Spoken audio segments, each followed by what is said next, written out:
And good evening, Warriors, and welcome into another edition of the R&R Sports Report. I'm your host, Randy Isbell. With me, as always, Robert. Robert, we're from home. We're not in the studio. What are you doing? I don't have to wear this tonight. You don't have to wear that today. Oh, so I can take it off. Even Especially that though, one. I mean, it's a great Christmas present. I got this in the mail the other day from one of my fellow staff members, and I thought, oh, well, since I had to wear it tonight, I figured I'd wear it during the show. You're good. You can take it off. Please, Okay. please take it off. Yes, we are online only this week, and we're going to do so next week as well, as it is the holiday season, and I'm sure Elsie's all locked up. And we are also a day late, as I had family stuff yesterday, and it took me multiple days to realize that it was at the same time. So here we are, Wednesday night, the day, what was it, Christmas Eve for those Friends fans out there. Lots going on and lots to talk about in sports. But Robert, are you ready for Christmas? I kinda. I mean, it's always for us. It's always Christmas Eve for my family. With Tori doing so much other stuff with her dad and stepmom, that it's, we've always done Christmas Eve, and so kind of bummed that we're not doing a whole big family get together like we normally do. But we're all trying to stay safe and do the right thing, and bring in 2021, and hopefully it'll be a little bit different. We get back to some kind of regularity here pretty soon. I do a video game podcast on the side, and we record early. And both of the recordings we did today earlier, we had to talk about 2021 because they're both for early January. And it's just weird to say that 2021 is almost here. We've almost made it through 2020, Robert. It's ridiculous. Yeah, it's crazy to think where we have been since March 16th, March 17th, depending on where you're at, from especially in the realm of sports, for NBA to go into the bubble and bowling not to happen, and all this stuff, baseball and not starting in April. And so it was kind of odd to see that, but I'm a little nervous about where we are as far as high school point. I had an opportunity to talk to both athletic directors of the local high schools this week, and had a chance. And he thinks that Shannon thinks that maybe by April we might get something happening in Clarkson, but then you're down to 2 months. But I think I feel more sad for pack everything in at that point. Yeah, and that's the thing. I feel more sad for those seniors, that aren't going to get the extra little notoriety that they should be getting, like Ashlyn and those girls, and not even just the girls, but some of the football players. Packwood that would have been an outstanding senior. It's going to be hard to see if he even gets to play in April, March. Right. Absolutely. All right. We got plenty to get to, so let's start right with it. College football's regular season is now behind us, and it didn't leave in the cleanest of fashions. And let's get right into it with the old, what am I thinking of? The big takeaways that we do. And Robert, I want to start with you. What was your biggest takeaway that happened this past weekend?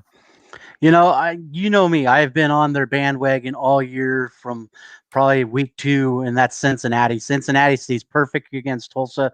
It was a little sketchy, but it was a great game between both ball clubs.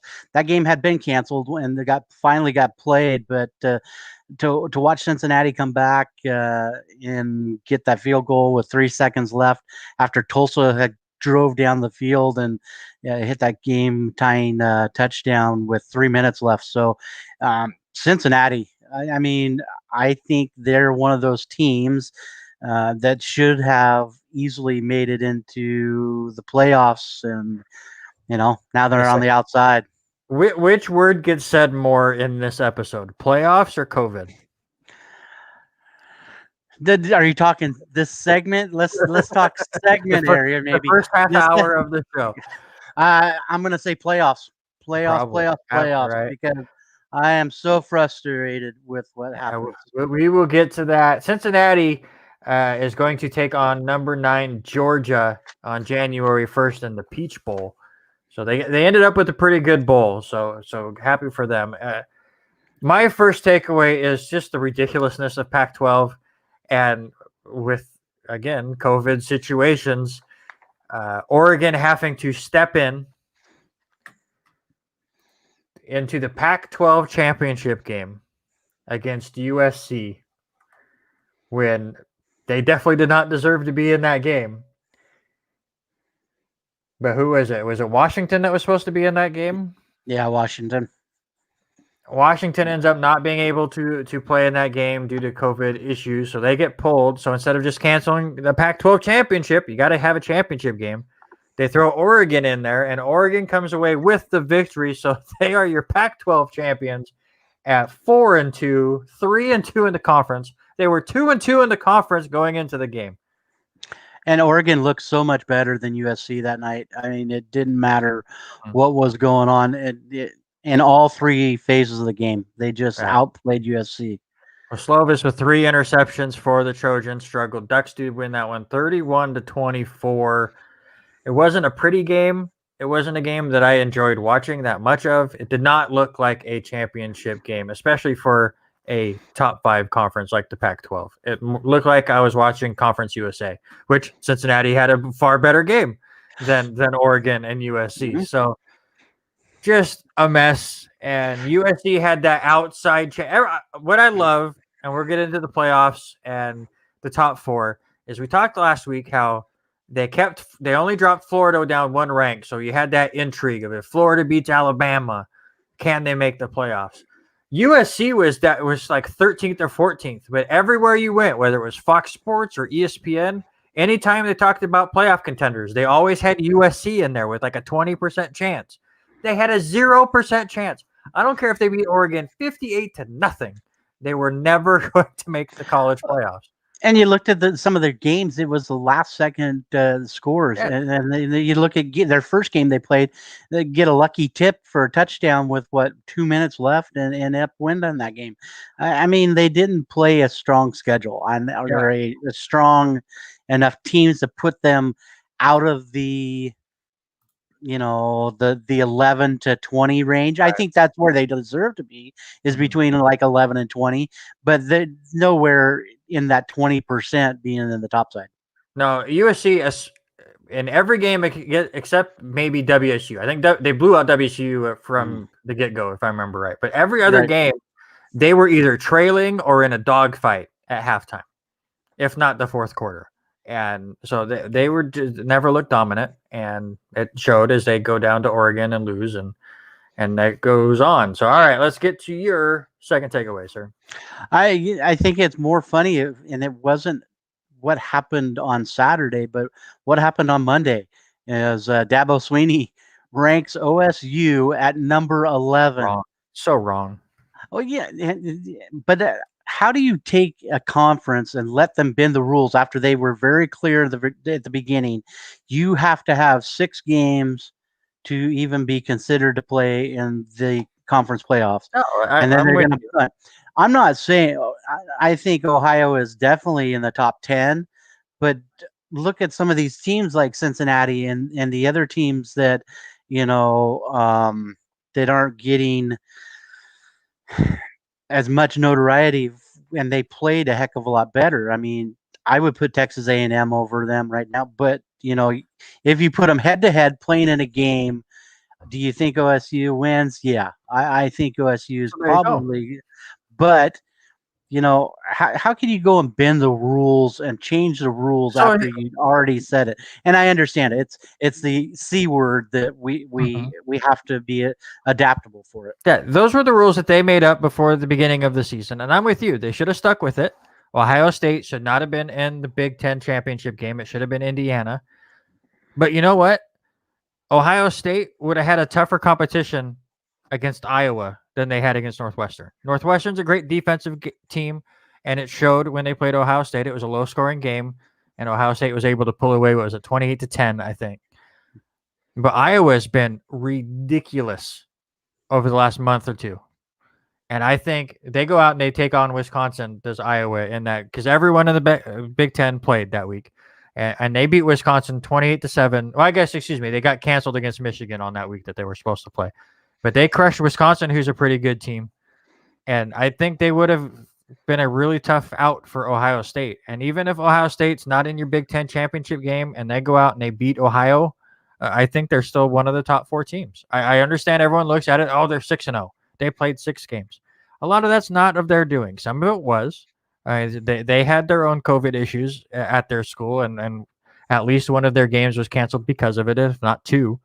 But it's not their fault Michigan had to cancel basically the rest of their season and make them not get to their 6th game. So it is what it is. It sucks. We're going to talk about it more, but we've said all season long it shouldn't have been a 4-game playoff this year because of COVID. But it goes to also strength of schedule too.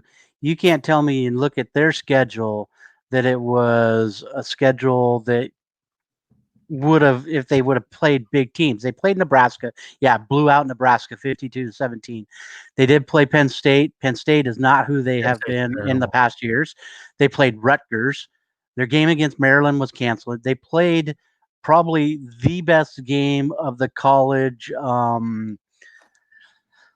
2020. I would think that game against Indiana was unbelievable, 42-35, and Ohio State, came away with the win. But give you Indiana mad props because they played quite well. But then they got canceled by Illinois. They played a terrible Michigan State. The Michigan game got canceled, and so then they're left with Northwestern, and the hype of all of it. Kind of, for me, the hype of Northwestern and Ohio State was not what I was hoping it was going to be. Right.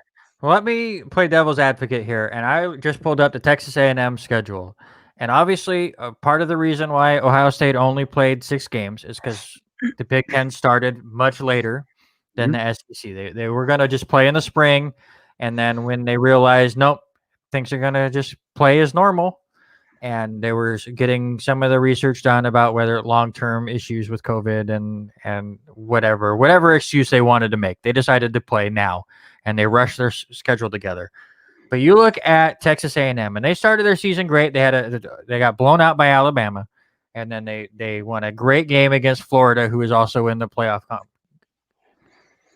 consideration.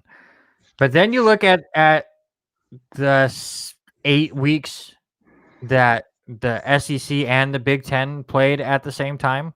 That same time Ohio State's playing, Texas A&M beat Arkansas, who's 3-7. They beat South Carolina, who's 2-8. They also had games against Tennessee and Ole Miss postponed, so they weren't getting games in. They beat up LSU, who's had a completely down year this year. They beat Auburn, who's had a down year this year. And then they finally get that game in with Tennessee, who is 3-7 this year. So in that same 6-game set that Ohio State wasn't really playing anybody, tell me one team that Texas A&M played that was worth a darn. I think maybe for me, it might be the full schedule. I mean, but you look at these teams, and that's where we have to make sure that we're staying the same. These entire teams did not get most of them did not get a preseason, did not get any of this, and hats off to the teams that should be close to being up there. I mean, BYU played a great one, but they're in a conference that's it's not. There's nobody there to play against them. I mean, Boise State probably the closest one. Same with Louisiana. I mean, Louisiana comes out. I think they finished 19th in the CFP and at 9-1, and who do they play there? Idaho. I'm not trying to bash Idaho or anything like that, but who do they play? Idaho, or they play UTSA. Texas San Antonio is who Louisiana plays in the Surf Pro First Responder Bowl. We'll get to some of these bowls that are coming up. It's the argument that expanding the playoff is going to hurt the bowl season is embarrassing. I want to talk about Clemson, who rightfully so is in the playoffs, 10-1. The one loss was against Notre Dame when Trevor Lawrence wasn't playing. They look like a completely different team with Trevor Lawrence out there. He goes 25 of 36 for 322, couple touchdowns. He threw an interception early, and you wondered for a minute, and then he just turned things around. But it wasn't just Trevor Lawrence. That defense looked completely different against Notre Dame. They learned how to confine Ian Book, who was able to run all over them in the first game. They kept him in the pocket and made him completely uncomfortable. And I know you didn't think Ohio State should have made the playoffs. I don't think Notre Dame should have made the playoffs after this performance. I think Texas A&M should have jumped Notre Dame. Because Notre Dame, yes, they have a win over Clemson. But it was against a backup quarterback, and it still went to double overtime. And now here you are playing that playoff team, and I think Texas A&M looked better against Alabama than Notre Dame looked against Clemson. And we're going to talk about it, but it's just what has to happen to get some of these other quality teams up. I mean, how do you get it? But I'm going to agree with you. Clemson looked it's all about the moolah.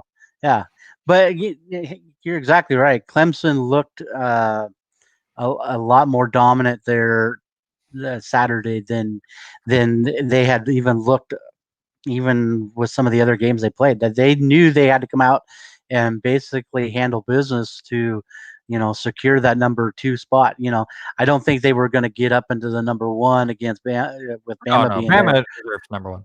Yeah, but what Clemson has done, even with those few players being out, Trevor Lawrence being out, and all the COVID, they just handled business against Notre Dame. I mean, it wasn't there, but how do you put Notre Dame, a one-loss team, against a quality team of Clemson, against A&M, or even if you look at the 6th seed of Oklahoma, who is 2 losses, 8-2. So I mean, it's a coin flip, and even with Florida, I mean, Florida 8-3.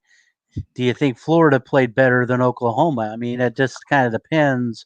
I think those two should have been flipped around, but it all comes down to 13 guys sitting in a room deciding and looking and say, well, his schedule is tougher than the other person's schedule, and that's basically they what have it comes some down kind to. of formulas that they go off of and stuff. But it's tough. It's tough in a normal year of college football to figure out who the 4 best teams are to represent this college playoff. It's impossible this year with everything that's going on. It was the Ohio State coach had said, "Listen, we're 6-0. We're in. We haven't even played our best ball." I mean, yes, they've only played 6 games, and when they were scheduled to play 9.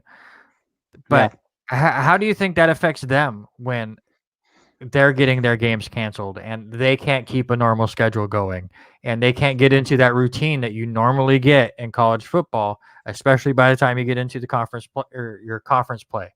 So it's got to be hard on them too. So it is going to be really interesting to see what kind of Ohio State team shows up for the playoffs. But it's impossible to just do 4 teams in this year. Exactly. And you hit on it. It's the mentality and those keeping these kids ready to play at a moment's notice. I mean, some of these kids get take them 3 to 4 days to get fired up to play a game. You look at the Apple Cup getting canceled. I mean, how many of those players all get fired up to play in this main game, and then have to get shut down and say, oh, we're not going to play?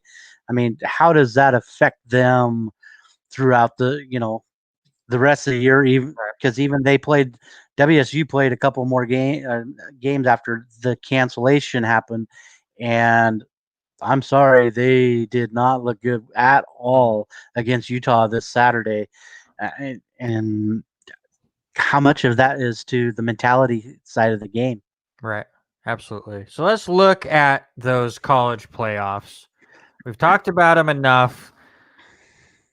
Robert loves them so much, but it will be Alabama versus Notre Dame, and it will be Clemson against Ohio State. Those will be your 4 teams to decide the national championship game. Again, Texas A&M was 5, Oklahoma was 6, Florida 7, Cincinnati 8th, Georgia 9th, and Iowa State, who lost a really good game against Oklahoma, in 10th. But it is those 4 teams. And Robert, you have a big issue with this. I still do, and I think it's time that the college playoff finally make a decision and go into some type of playoff scenario, whether they go to an 18 playoff or even a 16 game playoff, play it off that way and get there. I understand it's all about the money, and these bowl games they're going to lose out with how much money they make. Stop it! Stop it, people. But the thing is, you look at some of these teams who deserve a chance to play for a national title. I'm sorry, Cincinnati, who has played really well, 9-0. Coastal Carolina, 12th spot, 11-0. Indiana, and I hate saying Indiana after you and I just talked about Ohio State only playing 6 games. Indiana only plays 7, goes 6-1. They're ranked 11th in the playoff. I can see them getting in there. You know, you look at some of the other ones: Florida 8-3, Georgia 7-2. Expand it. Come on, guys. It's not that hard. Let's put it in a 16 game. You know, seed it out the way you want it. You sent this to me, and the one good thing about not being in the studio and just focusing online is things like this. I can just click this button and show you. This is what the playoffs would look like if they just took the 16 teams from the college football playoff rankings and we had a 16-team playoffs. It would be really cool to see an upstart BYU team take on Alabama. Do I think Alabama or BYU has any chance? No, but they should have the opportunity. Well, I agree. And you said that it's the same way. If you look in the top right corner, you see Clemson, the number 2 seed, playing. Wouldn't you like to see them play Iowa? And Iowa's playing good right now. And could that be a game that we could really sink our teeth into? I mean, that would be probably a knockdown. Do you think Clemson wins it?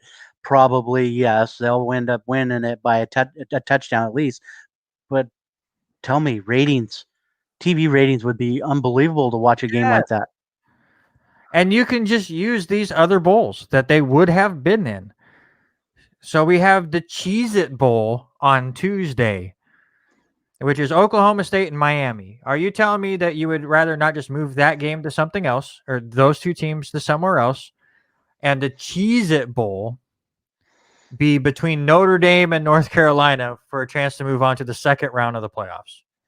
Yeah, but you look too, is I have a couple of issues with a couple of the teams sneaking in there that making into this. North Carolina 8-3. I don't see them being in there. North Carolina is so good. Yeah. But I mean, I would think you look at some of the other teams, what would be good to see in there would be a Louisiana. Can you imagine Louisiana 9-1 or even San Jose State? Here's my idea. I think they're not up in the top 16 because of the way things are built right now. Right. I think if the playoff committee had to decide that here are the 16 teams in the playoffs, right now USC is 17th. I think they would be up there, or Oregon would, whoever was the Pac-12 champion. You would get a Pac-12 team in there. Louisiana's 19th. They would probably bump up there as well. So I don't think that they cared too much after the top 4, if not top 10, if they were really caring about that. So I think that would change a little bit. And yes, I think if you go up to a 16-team playoff, you're going to have to put conference winners in, guaranteed. But it's just so tough. Conferences are too greedy, and they want. I think they make too much money from those bowl games, so they go, oh, we would lose ratings from these bowl games. No, you just have to share what you made in round 1 of the college football playoffs with all of the other conferences, but it's greed. And as Paul says, it works in the FCS. Why can't we do it here? Mm-hmm. I agree, 100%. 100%. And something needs to happen because some of these teams deserve a chance to keep playing and get a chance of playing for a national title. And you and I have both been on Coastal Carolina because of the way they played. Do you think that they have a chance against Alabama? Probably not. But the way they've been playing, I mean, I'd roll the dice with them. Well, Send me yeah, to Vegas. I'll take the point spread with them against Alabama. and in this scenario, they take on Texas A&M, so that would be fun too. Mm-hmm. Let's move on to the bowl games that are happening this week. We've already gotten a few in. It's that weird time where Robert has it on behind him somewhere. I have one. I've got a lot on right now. Oh, So I'm Milwaukee right now, and Boston's leading, but they're Memphis is handling business right now against Florida Atlantic. so let's look at some of the other bowl games you have to look forward to. And again, would you, if you had any interest in these games, would you lose interest if we had a playoff? Yes, I agree with Jonathan Smith. They could try it this year. They should have tried it this year. Baseball tried things different. Basketball tried things different. Hockey tried things different. NASCAR tried things different. This is the year to experiment. But college football is so stuck up their own butts. And that's the problem is college football right now is needing the money. They can't survive with what's going on. They're not getting the amount of money coming in for TV and all that, and that's why you're seeing some of these games not getting televised, and there's no stands, no extra money coming in. It's the same thing that's going to be trickling down to the pros and these owners too. I haven't even talked about this. How ridiculous is it that the Rose Bowl is not going to be played in the Rose Bowl this year? I'm on a toss up with that, and I was talking with somebody else the other day, and I think it was my buddy Brian. We were talking about it. The idea of it leaving California to benefit players, families, but it goes back to the same thing. That's what I say. It's back to the. That's what the building is called. Is the Rose Bowl? Yeah, it's the thing about it's the idea of the history part of it. The same thing we talked about baseball being the history part, and it's the same thing here. It is the history, and so on one hand, yeah, I hate to see it leave there, but on the other, it's like, okay, what's the chances of seeing the senior play in another bowl game? We understand that they're all going to get one more year of eligibility. That's already been said. That's already been set out. But how many of these players are going to turn pro anyway and get the heck out of the college and start making money? Traveling to these bowl games anyways. I agree. So yep. It shouldn't matter. All right. Thursday, we have the New Mexico Bowl between Hawaii and Houston. Man, I'm so looking forward to that. I'm so sad we have a college football playoff, so I don't care. This is dumb. My favorite game of the weekend, and I want to know what your game of the weekend is, Robert, from this list. 'Cause I'm not going to go through this whole thing. We've already talked enough about these bowl games. But how about the FBC Mortgage Cure Bowl on Saturday? It's Liberty against number 12 Coastal Carolina. It's the game we were supposed to have a couple weeks ago, but Liberty had their own COVID issues, and we got BYU in there instead, which was a fantastic game. I love this in a bowl game, a replacement for a game we were supposed to have, and now we're going to be able to put it in here. I'm happy that I really wish Coastal Carolina was going to be playing one of these top, the big conferences teams, but having them play Liberty, I'm cool with that.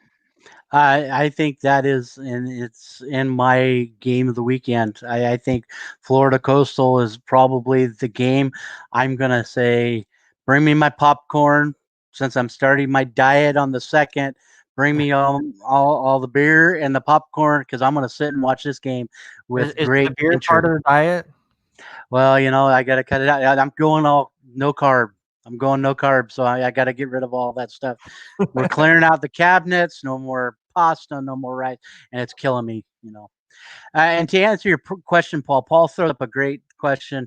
FCS, the 2014 bracket. What could it happen if they do it? It'd probably be a top 8 would get a bye, and the others would play in. Would be probably my idea. So I would be fine with that. Yeah, I think that's the way it would happen if it was a 24 team. And Randy and I talked about this, I think a couple shows ago. It is, what did we say, 10 conferences on the football side, if I remember right. So, you're going to have those playing games. I would feel comfortable with, 16, maybe 24. 24 might start be pushing it. But I mean, I think his point is we already do a top 25. We already do an AP poll, so let's throw him in there. So then you look at, okay, who's the 25th team that doesn't make it if you do it that way? It would be Oregon, which would be great because they're the Pac-12 champion. They're still ranked lower than USC, and they win the Pac-12. Oh, hey, my New York Knicks lost their opening game. Surprise. Congrats. Yeah, it's off to a great start. All right. We're done with college. We're done talking bowls. It's rhetorical. They do talk about. Yes, Paul. But it's just I don't know if we'll see it in our lifetime, which is disappointing. But let's move on to the NFL and some NFL news before we talk about the team that made the most news and the rant that is going to come from there. I'm so glad we're not in the same studio tonight because I might cry. I feel your pain. But you are sporting a nice number 87 sweatshirt there from the New York Jets. So absolutely, Haley got this for me yesterday. I had to wear it for the show. I'm still repping my team.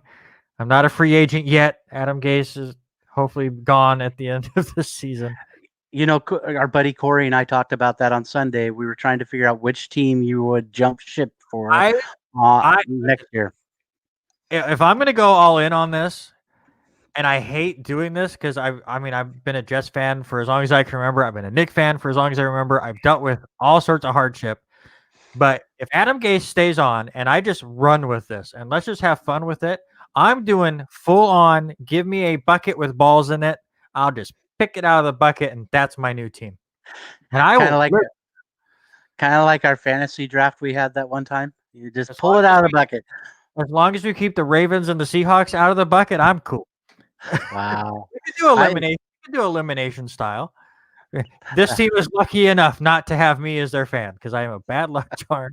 Last one and pull all the balls out like a lottery pick, and the very last one left in there is your team. That's how we should do it. So NFL, you put on here Randy Moss running his mouth saying Jerry Rice might be the third or fourth best wide receiver. What? So on Monday night countdown, it was Randy Moss, you know, and he still does it. He's still one of those talkers, and he puts himself and Terrell Owens as better receivers than Jerry Moss or Jerry Rice. I don't know who Jerry Moss is, but I don't think he's a very good receiver. I was looking at my notes, but what's funny is the rebuttal tweet that came out, and it was Jerry Rice putting up all of his stats. Here you go, dude. Here's your stats, what you do not have, and it's like blows you out of the water. You know, Jerry Rice plays 21 seasons.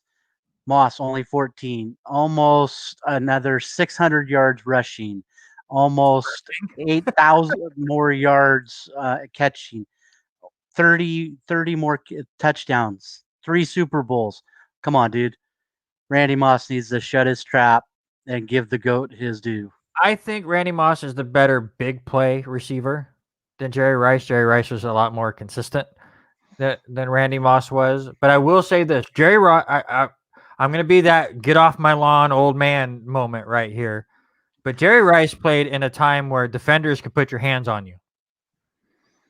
You can't sneeze on a receiver past 5 yards without getting a flag. Mm-hmm. And teams now play towards that. Quarterbacks will just throw it up, and the receiver will flail around if he's not able to make the catch, and they're going to get 45 yards. That wasn't the case back in the 80s with Jerry Rice. He fought through defenders and were to make the catch. I'm sorry, Randy Moss, you're wrong. Jerry Rice is the GOAT for a reason. Yep, I agree with that. And on the same rant page, you listen to the Tony Dungy against Tom Brady. Dungy puts TB12 at maybe the 6th toughest QB on his list, and when he was quoted on Shannon Sharp's show as saying that who would you put ahead of him, and they says Aaron Rodgers, John Elway, Steve Young, and he said he couldn't argue about not putting Peyton Manning ahead of because he coached him. I mean, I understand him taking that, but he's putting Aaron Rodgers, Elway, Steve Young ahead of Tom Brady just because they're not mobile. But see And that I so think that's a little different because he's not saying the best quarterbacks. He's just saying the toughest quarterbacks to coach against, right? exactly. That's So a you're not lot. basing on stat. That's a Yeah. lot to game plan for. I would rather game plan against Tom Brady, who I know is going to be in the pocket, than Russell Wilson. Because Mhm. Russell Wilson, you have to be able to blitz in a certain way to still keep him in the pocket. With Tom Brady, you're just coming after him. So I get this one. This one's and Tom Brady's response on Twitter was hilarious as he put up the Indianapolis Colts. What was it, 2009 AFC finalists or whatever? 2014 finalist, That was great. division finals. Tom Yeah, that was Brady good. is a funny dude, and he has fun with it. He has a chip on his shoulder, and it's great. Speaking of coaches, Marvin Lewis is going to interview with Houston. Sure, he was fine with Cincinnati. Houston doesn't win playoff games anyways, so I guess there won't be any change with Marvin Lewis. Houston's going to be rebuilding, so I mean, let them rebuild from the top down. I mean, might as well bring in a new coach, new play style, everything.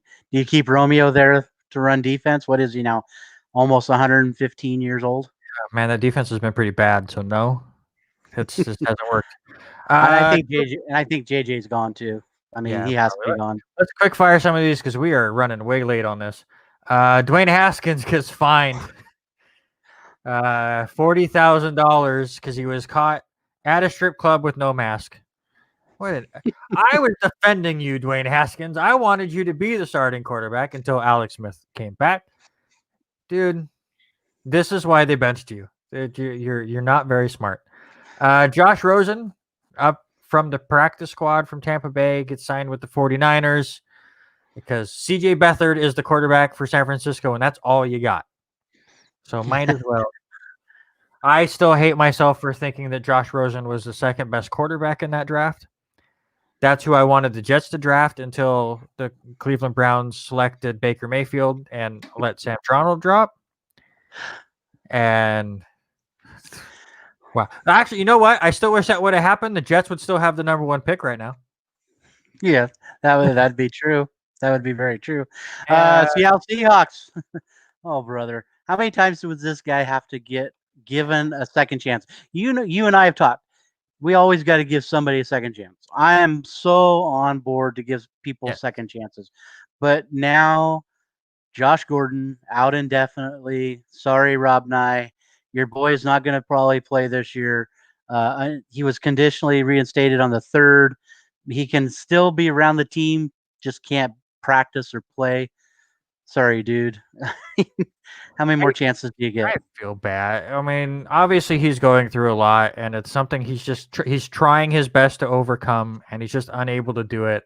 Who knows what is around him, in his personal life that is causing all of this stuff.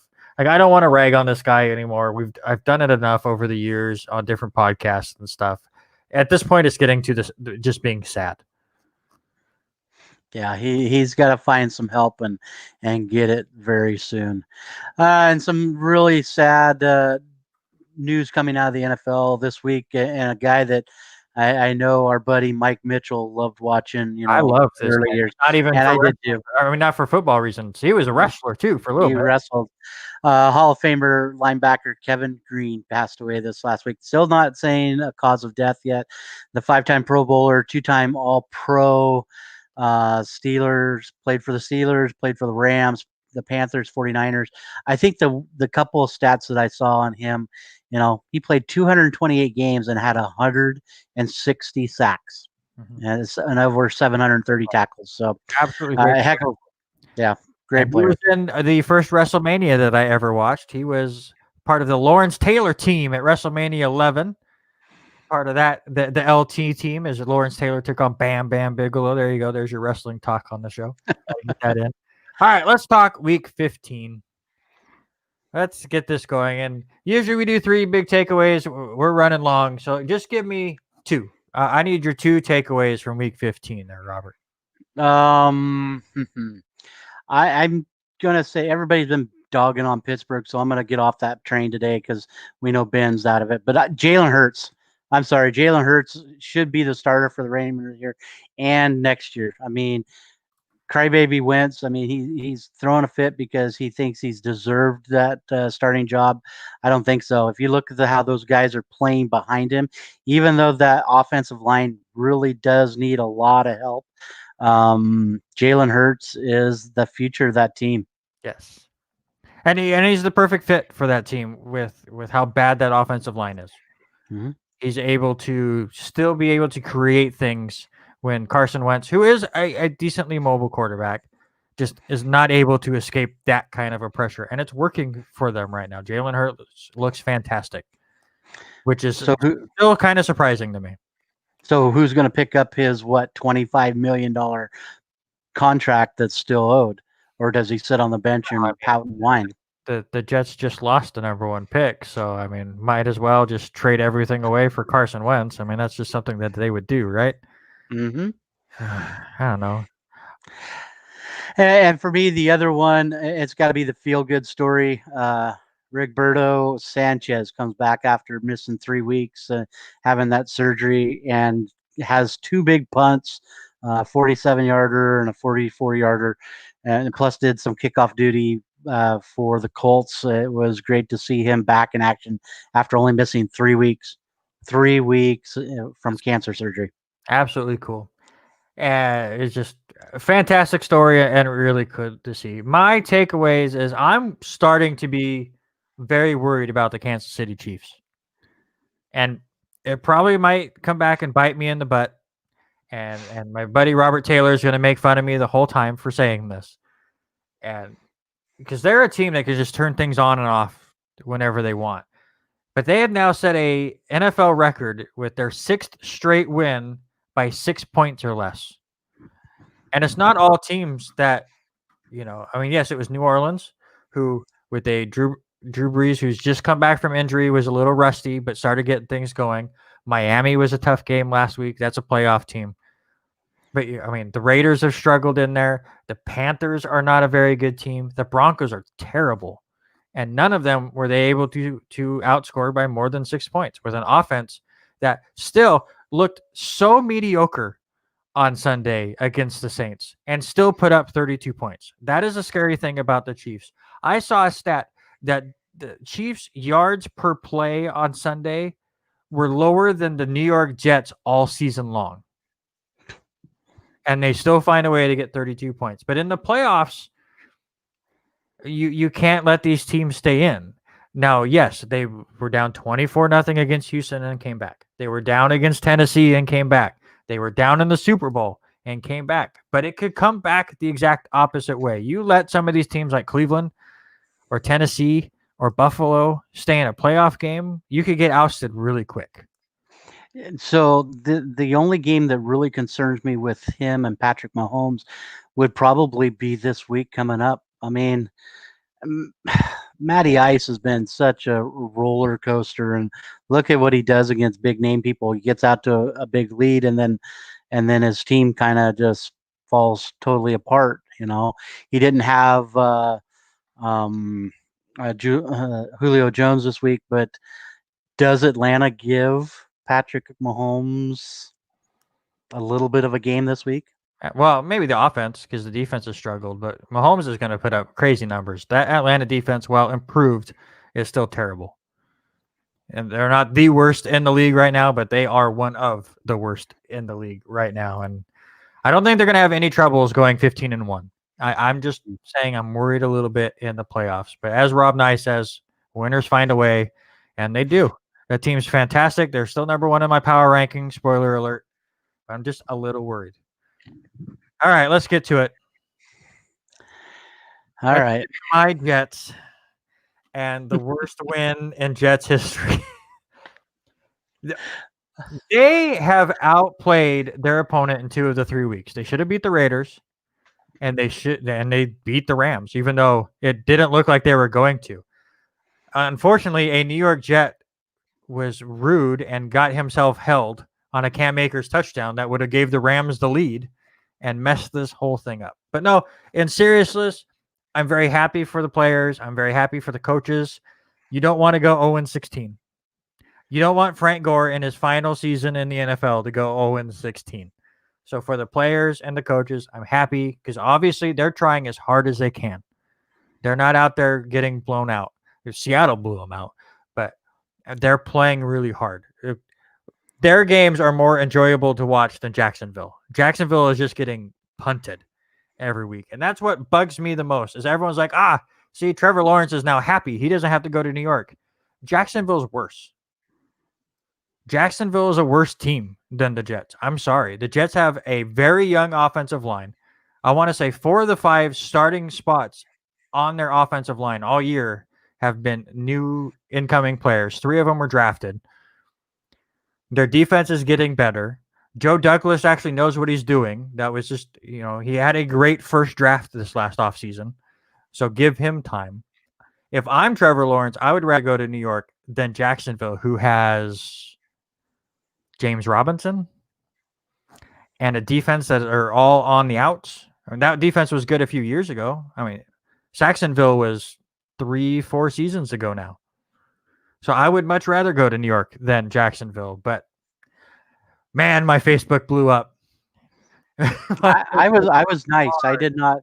I was nice. I didn't blow it up too bad. But I mean, so if that's the case, then and Trevor Lawrence goes to Jacksonville, Yes. do your Jets pick up Justin Fields? No, I don't think so. And I don't think they should. Sam Darnold is on the same level as Fields, I think, if you give him a good coach. Adam Gase is not the coach that you want for quarterbacks. Well, how, again, he has had 2 head coaching jobs just because he was on the sidelines when Peyton Manning was playing is beyond me. But I think if the Jets end up at the 2 spot, you trade down. You get a few extra spots, and you really rebuild. And I'm looking, you know what? If the Jets get stuck at 2, which is most likely to happen, Paul is guilty. Thank you, Paul, for owning it. But listen, if the Jets can't get Trevor Lawrence, I think with their second pick in the first round, which they got from the Seattle Seahawks, they draft another Clemson player, and that's Travis Etienne. A running back for the Tigers is fantastic. I was hoping for months now that the Jets got the number 1 pick and they get Trevor Lawrence, and then with the pick with the Seahawks, they get the other Tiger in ETN, and there you go. There's your backfield. And it's probably not gonna happen now. And it would be really cool if the Jets could talk Jacksonville into trading down 1 spot, but that's never gonna happen. So it's just disappointing. Even as a Jets fan, even when we win, we lose. It's just. But if you look at the remaining schedule for Jacksonville, and you look at it, Jacksonville has to go and play Chicago, but they are at home. Chicago has been such an up and down, on-off switch. I give them maybe a 60-40 chance of winning that game this weekend. I know they don't win next weekend. There's no way that Jacksonville can come away with a win in Week 17, as they are going to be playing, if I remember right, it is, Indianapolis. So, I mean, Indianapolis is just too good for that team. There's a chance that Jacksonville can go 1-1 in the last 2 games. So, but here are the things. If any quarterback's going to blow it against Jacksonville, it's Trubisky. And to make it even worse, I'm starting Trubisky in my fantasy playoff championship game because Big Ben's been so terrible. So he's going to be good luck to that, sir. Thank you. So there you go. My thing is, if Indianapolis wins this week and say Pittsburgh continues to struggle and Pittsburgh, well, I guess Indy is playing Pittsburgh. So there you go.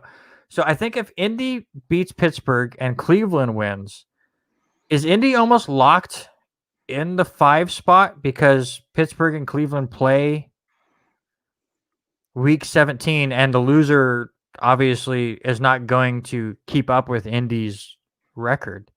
So would Indy sit people Week 17? I wouldn't think so. I don't think they're that high up. I think they would play them because there's a lot of things that can happen. There's a lot of reseeding that can happen. Like I was telling you, I hate to say this, and Carlina Page, I hope you're listening. I'm a huge Raiders fan this weekend. I mean, they have to beat Miami. If Miami loses the last two, everything really gets shook up. Then you got to look at what does Cleveland do?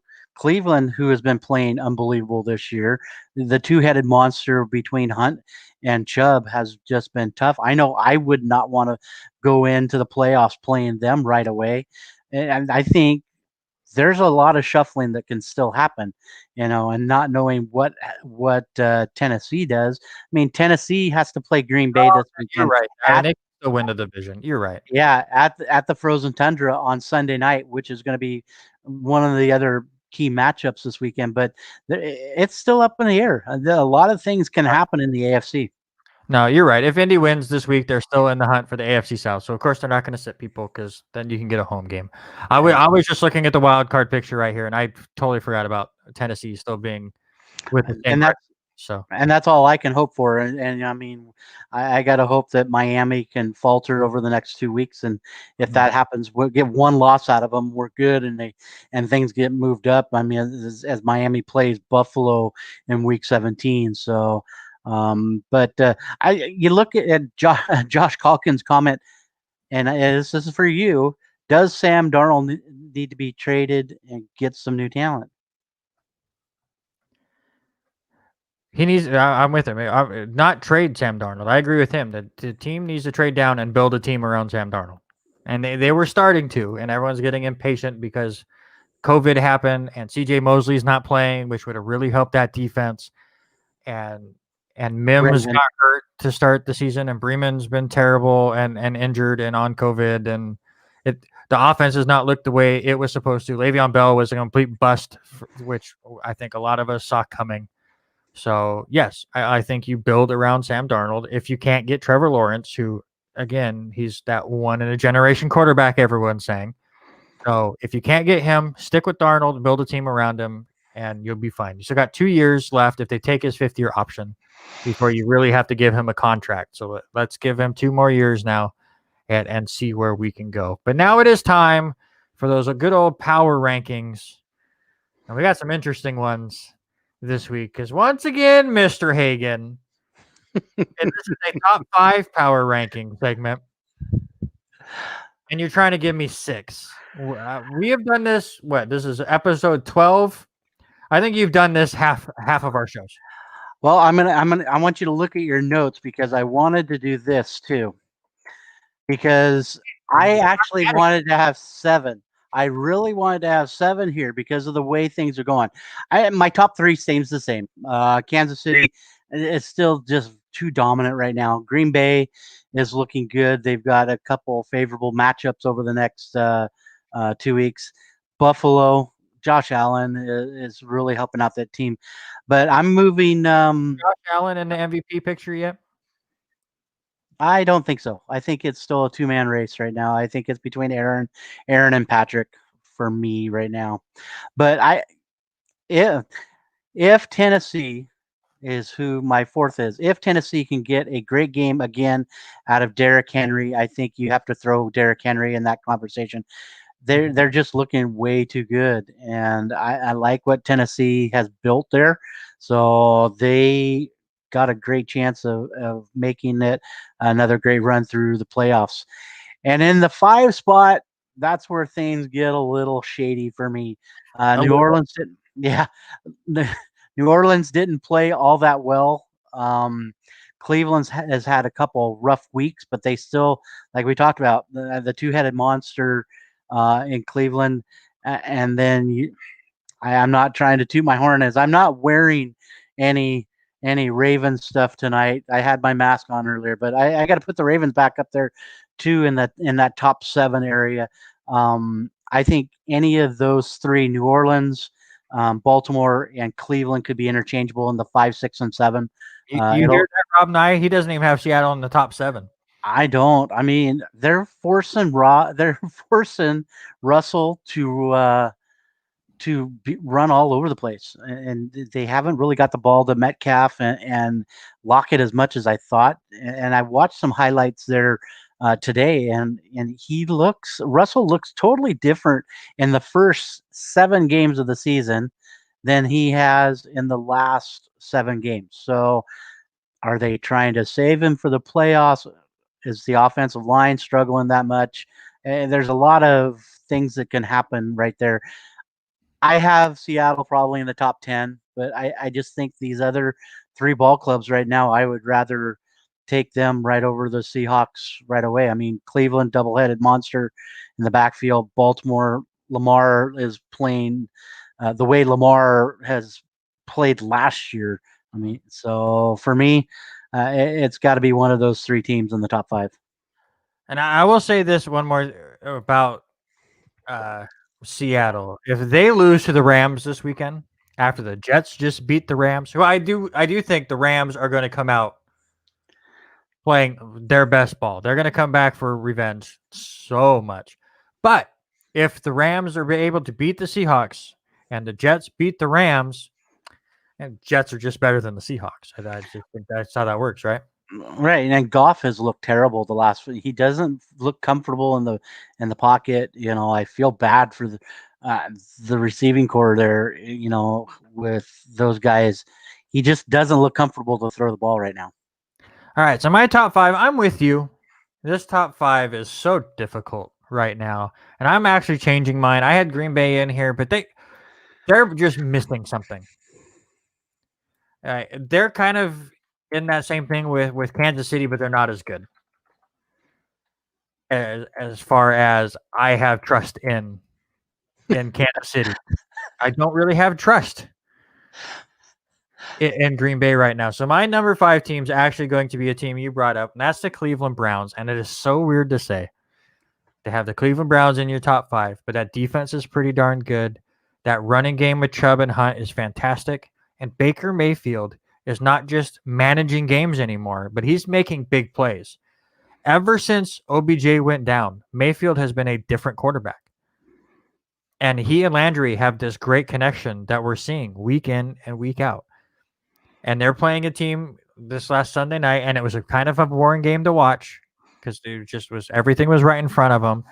But a Giants team who's playing for everything has a good defense, and they just picked it apart. Even though, what was it, 20-6, I think the final score was, it never looked like the Giants were in that game.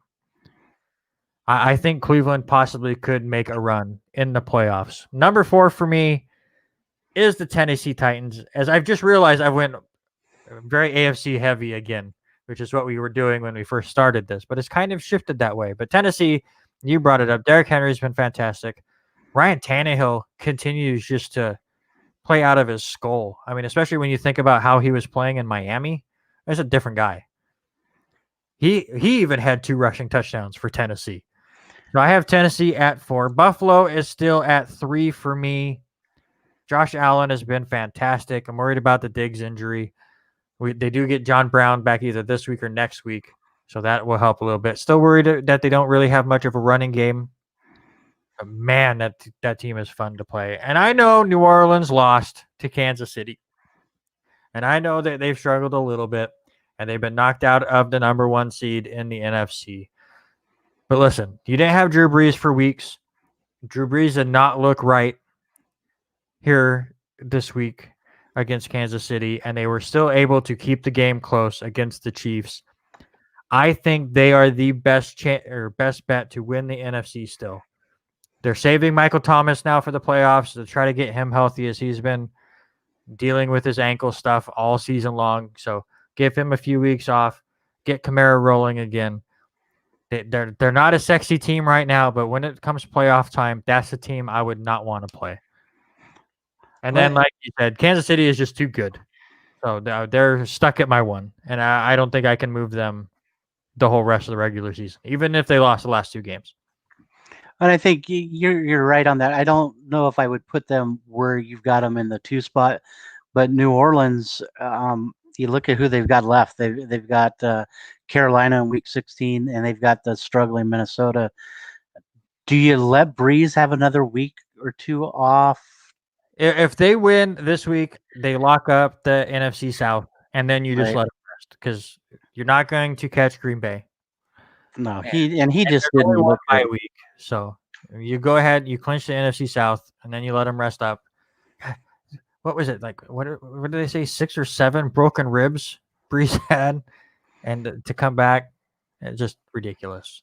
All right, that has been the football hour here on the R&R Sports Report, which you can watch obviously live here on Facebook, or we do have a YouTube channel if you want to check out R&R Sports Report on YouTube and give us a subscribe there. I do kind of like YouTube a little better. They give me more stats to check out to see how many people have watched or how long they've watched. I know we separated the Gino Bonelli interview last week, and that got a lot of hits, and most people stuck around to watch all of that. That was a fantastic interview, and we had a lot of fun there. So Yeah, and that's something I'm going to look into. I probably won't do during this Christmas time, just with everything going on. But I'm going to be looking into splitting up the show and then and posting it separately on the YouTube channel, so you can kind of watch it in bits and pieces. There's Alexa's going nuts over there. That's fantastic. I need to unplug her. we've had a lot of positives over having Gino. We've had some really great guests, but Gino, I think you and I could have probably talked with Gino for an hour. Oh Some yeah, of the easy. stories, and Gino, having him on the show, I hope to have him back, and with what he has brought to the Valley and everything, a great guy, a really nice guy. So. All right, let's move on to some local sports. And both the men and the women for the LCSC Warriors got to play this last week. Once again, who knows when they play again? They just kind of throw it out there on the schedule when they can get things figured out. I don't expect them to play much as I've lost Robert. Robert has just quit on me. That's fantastic. But the men now move to 4-0 on the year. Welcome back, sir. The men have moved to 4-0 on the year as they swept their 2 games against Whitworth College up in Spokane. They played last Friday and Saturday, winning game 1 65-62, winning game 2 on Saturday 86-74. Tristan Bradley, friend of the show, led the way on Friday where he had 22 points and 12 rebounds. And again, this men's team, who is in the top 10 in the NAIA rankings, have looked fantastic all season long already in this crazy time, are poised now to have a pretty good run into their conference play, which is scheduled to start in January. Yeah, I'm looking forward to what those guys can do, and it's great to see something happening at LC. As you and I had talked about, it was tough to see them not get any games going early in the season. So, what they mean to this community to have something going on is huge, and so I'm excited to see what the future holds here, starting in January. And you can kind of tell that the COVID issues and the scheduling changes are really playing with the men's team. They do win both games. They do go to 4-0. But in those 2 games they had this weekend, they combined for 49 turnovers in those 2 games. So just a little sloppy right now, but they're still finding ways to win. As Rob has said about Kansas City, winners find a way. But just something to clean up right now for the men's team. On the women's side, they had a great doubleheader against Carroll College, their rival, who Carroll College just decimated them in their first meeting this year, where they had played back-to-back games and just tired out in the second half. They played on Saturday and lost that one 65-60. Struggled from 3 in the second half, just 2 of 13, and kind of let that game slip away a little bit. Jansen Edmondson leads the way with 17 points there, but it was Sunday where LCSC was able to get over the hump, and they are now 4-2 on the season as they beat Carroll 60-50 after trailing 26-16 at halftime. They were 0 for 10 from 3 in the first half and didn't let that get them down. They end up going 5 of 9 from 3 in the second half, 8 of 13 in the fourth quarter overall. Abby Johnson, the other friend of the show from LC, with 11 rebounds. And Peyton ends up leading the way with 17 points. It's a 60-50 victory for the Warrior women. And they finally give Carroll College that first loss of the season. Yeah, it's good to see the girls playing a little bit better. They've got to clean things up just a little bit, being 0 and 10 in the first half. They've got to find those shots, get the ball in deep, and get Abby a little bit more offensively. I think her defense has played really well from what we've seen, but it's that inconsistency of practice and Yes. being off and just what we talked about earlier. It's a mental. All these sports games are mental, and you've got to be able to stay in the moment. And these kids, and that's what we got to remember. These guys are kids. I mean, 19, 20, 21 year olds, and having to play these games and have the up and down roller coaster of the pandemic and all that. For them to be able to get games in is just a win in itself. All right, Robert. Let's move on to some high school. Yeah, Lewiston High School been busy here over the last couple weeks. The Lewiston boys, boy, they are looking unbelievable. 5-0 on the season. They had a couple of big games this last weekend, and the one guy that has been playing unbelievable has been Big Red George Forsman. A couple of huge games. Only had 10 points against Coeur d'Alene, but he was able to turn things up against Lakeland.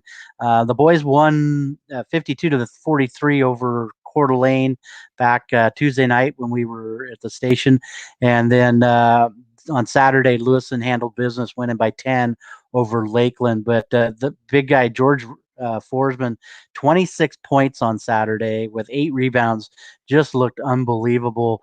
Aiding Hottinger with 15, Jace McArcher with 13.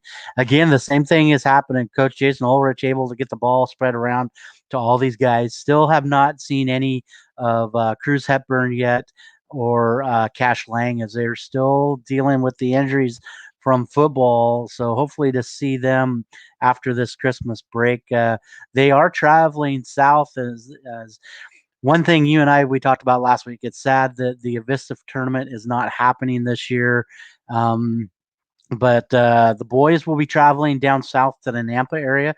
They'll be taking on Columbia High School next Tuesday at our time will be 6 o'clock, taking on Columbia High School, and they'll stay down there and play Nampa uh, Wednesday morning at 10 o'clock on the 30th. So a couple of big games coming up for them in central Idaho. We turn to the girls. Girls have been up and down, struggling a little bit under new coaching, Carly Wilson. They're doing a great job with what's going on. But it's been extremely tough couple games. They played Coeur d'Alene last Tuesday, and we got a text just as we were coming off the air from athletic director Corey Williams, and Coeur d'Alene kind of just manhandled Lewiston 63-34. Taryn Barney had a great game, 11 points there. And then on Saturday, Lewiston girls lose a heartbreaker, lose it by 2, 43-31, as they were in it at the beginning first half, and then Lakeland just took over in the second half. Emily Collins, though, is a little defensive juggernaut, as she had 14 steals on Saturday. So great thing for her. But if if the girls want to make something happen, they've got to get some firepower and get the ball moving around like they have been, but get the open shots. They're struggling to get the open shots to fall. The girls are going to be playing next Tuesday and Wednesday, so hopefully we'll have some numbers with those, as they're going to play in the afternoon, a little 4-game tournament with Grangeville, Moscow, and Lapway. And so Moscow will take on Lapway at noon on Tuesday, and then Lewiston will take on Grangeville at 2 o'clock in the afternoon there on the 29th. And then the next day, losers will play losers, winners will play winners. And so it reminds you a little bit about the Avista tournament, but they're keeping some games going on during the Christmas season. Yeah, and get whatever games they can get in. It's nice to see some local basketball still. Still hoping we get some Clarkson stuff going on sooner rather than later. But the way things are going, it sounds like it's later and later. But hopefully we get seasons in and have something to talk about here Let's move on to the NCAA now as your top 5 on the men's side: Gonzaga, Baylor, Kansas, Iowa, and Villanova. As Gonzaga finally sees the court again as they defeat Iowa, who was ranked 3rd, who dropped 1 spot after this game. But Gonzaga wins that one 99-88, and then they defeat Northwestern State 95-57. And I think they're playing tonight. I need to look up how that score is going. So hold on. Go ahead and talk. No, they played last night because Was it last night? Yeah, because Northwestern State played WSU today this afternoon. That's right. 95-78 was the Tuesday score. And right now, Gonzaga is just the team to beat. They've kind of got a stranglehold over everything. And if you look at what they're averaging points right now, I think they're averaging close to 90 points a game on the season. So they are controlling the ball and taking care of business. Yeah, lowest point total for the Bulldogs this season was 87 against West Virginia back in their 3rd game of the season, where they won that one 87-82. And then, so Gonzaga's got a full slate next week right now as they take on Virginia on the 26th, Northern Arizona on the 28th, and poor Dixie State on the 29th. Who, that would you play when you can play, I guess, right? Yeah, and it's just crazy to see some of the teams that they're playing right now. But I think everybody's just looking. Give me a game. That's what they're looking for. Give me a game. I need to play. We need to get these guys going. I have to say, and I did not catch all of the Northwestern State against Gonzaga yesterday, but I did watch them play WSU today. Give it to Northwestern State. A few of their players look pretty darn good. I believe they're from Louisiana, so they actually played decent against the 2 ball clubs, even though the score does not look the way it should. Yeah, on the women's side, Gonzaga moves up a couple spots up to 23. They were 25 last week. Now 5-2 on the year. They've won 4 straight, and really one of those losses was against number 1 South Carolina, and they kept that close. So the women are playing well too. I know the men are getting all of the headlines and all of the spotlight right now, but as far as the women go, Gonzaga is a contender themselves. It was very hard to watch Gonzaga the last 2 days, and we're so used to seeing Gonzaga play in the kennel, Right. And that kennel being just crazy loud. And it was a couple of times they panned around and you just see cardboard cutouts. I mean, I just how much of a change that is mentally for some of these players to have to play in a pumped in environment of noise instead of having those live fans there. But hey, Ross Button had some family members in those cardboard cutouts in the Gonzaga game this week. Mm-hmm. I think the siblings were of some sort. So, and let's look at WSU, who somehow, I'm sporting it tonight. Yeah, is 8-0 on the season, as they've had 3 games this last week. As they beat Montana State 82-54, they beat Prairie View 90-62. And they beat that same Northwestern State team we were just talking about 62-52. So they have no scheduled games now for the rest of 2020. And then when they get back in 2021, it'll be all conference go unless they throw in a game or 2 here. But Washington State now 8-0, 1-0 already in conference as they beat Oregon State, I think. But here on out, conference games, only undefeated team in the Pac-12, and not a single vote to be in the top 25. Yeah, I'm a little sad about that. I mean, but we looked at their schedule. They really haven't played anybody of huge stature. Oregon State, the only one in their conference. Eastern Washington, and ended up winning that one by 3, but you haven't seen really any meat of the schedule. And like you said, right now, actually, they will play Arizona State on the 31st.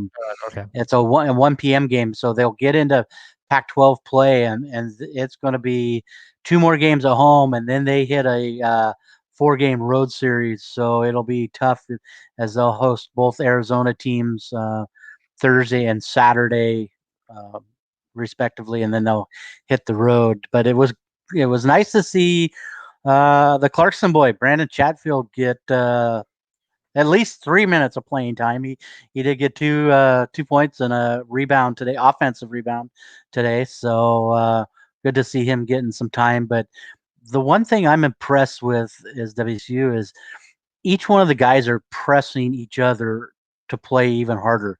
They've been rotating the guys quite well, getting everybody in the game and holding up. The only thing I'm struggling with is watching how much they're keeping the ball in the hands of Bonton. There was a couple plays I watched today. He drove to hoop, gets three guys to follow him, can't get the ball kicked out. I mean, he tries to make things happen, and I know he's trying to replace Ellaby, but when you have guys on the team like Ryan Rapp, who has come off the bench doing quite well, DJ Rodman, Noah Williams, even though Williams got hurt today and did take a shot to the head on a trying to get a rebound on the floor. All of them have been looking really, even Markovetsky, the big man from the Ukraine, 7 different European or 7 different nationalities of guys on the team. But I'm impressed to see what this team can do when they get into Pac-12 play. Yeah, it's going to be interesting to see if they can hold up on this. You look at last year, the first year Kyle Smith was the head coach of WSU, and they did go 10-6 out of conference and just 6-12 in conference. So you wonder if that's going to be the case here. And the other thing that stands out, if you look at sportsreference.com for WSU, if you look at their strength of schedule, which we were talking about the lack of power in the teams that they've played so far, I didn't realize it was this bad. So they have a thing on here for strength of schedule. It's a rating of strength of schedule. The rating is determined in points above and below average, where 0 is the average. Last year, WSU had a strength of schedule of 4.94. The year before was 2.2, which was the lowest ever. Well, except in 1976. So the lowest since 1976 was 2.2, and that was 2018. Right now, the WSU strength of schedule, negative 8.57. They just haven't played anybody yet. So I'm not saying that they're not a good team. They could be a good team. We just don't know yet. Well, let's see what they do when they play somebody. And the conference games are coming. So my question to you real quick, Robert, is does WSU make the NCAA tournament for the first time since 2007?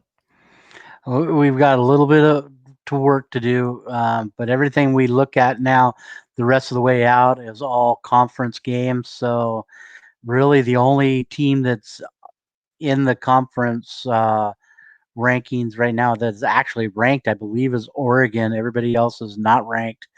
And WSU was on the bottom, so which scares me a little bit to actually know exactly what the Pac-12 is going to look like for the rest of the season. Basketball be like football, where it's just somebody's going to have to be our representative, I guess. So are they getting another year of eligibility this year, or is it just football that's only getting a year of eligibility? I don't know. Makes me wonder. I think they got a year of eligibility last year, maybe, because they didn't do the tournament. Right. But I'm not sure. It'll be interesting. You look at some of the play right now. Washington State has played 8 games, 8-0. But you look at Washington, they're 1-6. California, Cal's 5-4. Oregon State 4-3. Arizona 6-1. Arizona might be the team that we're worried about, and that we'll see them next Saturday. All right, let's move on to the NBA. I just realized I didn't change my banner that whole time, so it wasn't local sport. It's kind of local. I mean, yeah, it's local. Local enough. All right, NBA awards and prediction time. So we have our group of 15 teams each. We both have 1 win so far. We'll keep you up to date on that. As wow, did you get to watch any of the opening day basketball yesterday, Robert? I didn't really get to watch any basketball. The last few minutes of the Gonzaga game, but that was it. I watched a bit of the Nets Warriors before we started doing the family stuff, so I didn't get to watch any of the Lakers Clippers game. The Nets look good. They're fast paced, up tempo, so much fun to watch.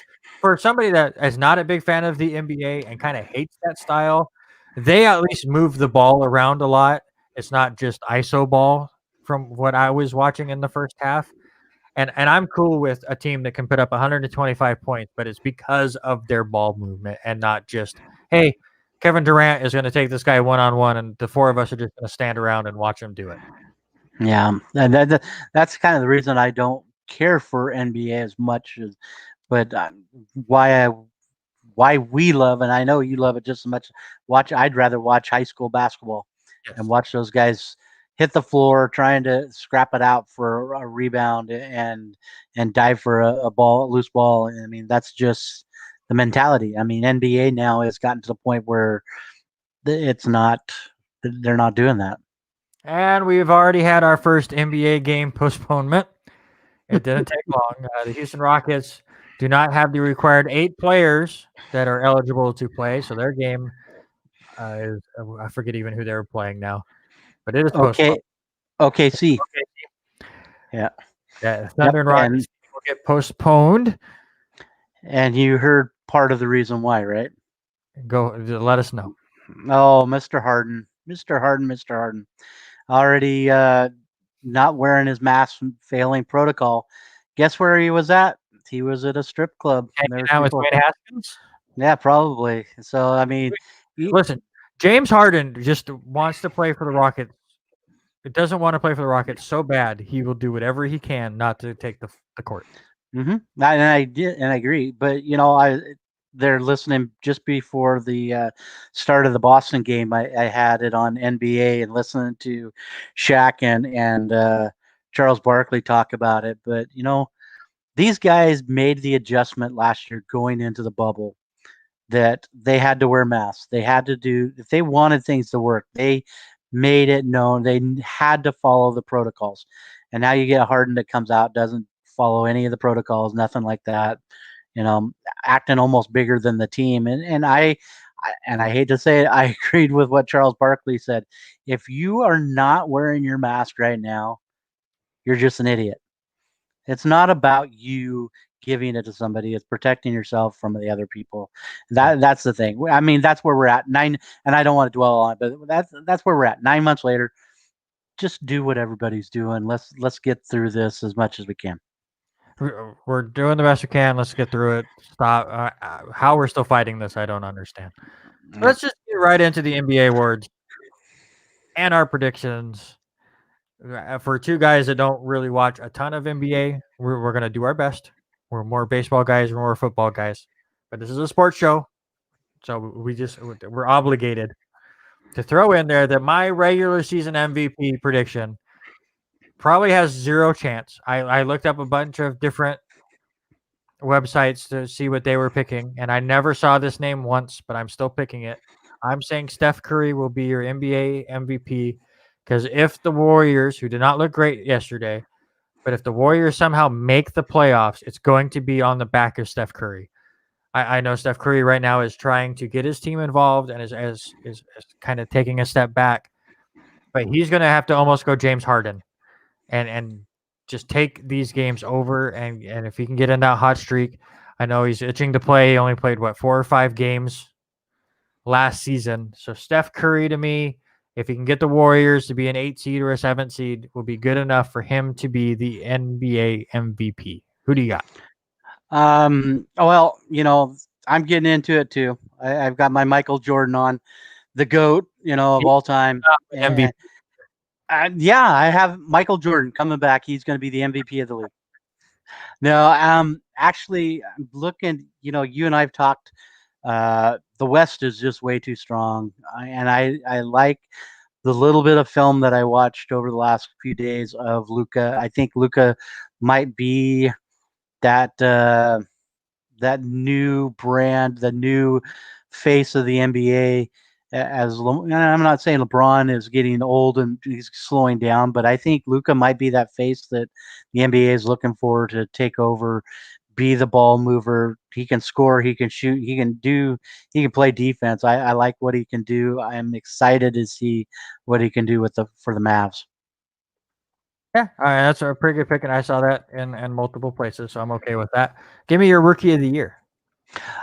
The only reason I'm going with the rookie of the year, and it's going to support your MVP, as I think, and I've been on James Wiseman, big man, the center, 7 foot guy there in Golden State. I think he's going to add a little bit of help for Steph Curry with Clay not being there. I think he is that extra little key this year for Steph to make a difference and make a run.